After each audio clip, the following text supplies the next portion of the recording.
Water cannon salute ang sumalubong kay dating Pangulong Rodrigo Duterte sa pagdating niya sa Davao kagabi. Sa arrival area pa lang ng airport, marami ng supporters ang nakaabang sa kanya. Di naman sila nabigo. Pagbaba ni Duterte sa eroplano, nilapitan agad ang mga tao at game pang nakipag-selfie. Ayon sa dating Pangulo, masaya siya dahil maayos na siyang makakapagpahinga ngayon at malayang magagawa ang gustong gawin bilang private citizen. Makauwi ako and I can rest. Alam mo, baka totoo ito sa lahat ng presidente. We get only about 5 to 6. 5 average ang because of volume sa trabaho, sa papel. So, makatulog na ako. I can sleep 8 hours without worrying that I have to stand up.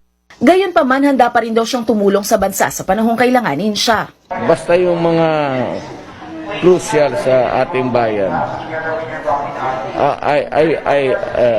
I'll be there to add to my whatever narratives or taking a side.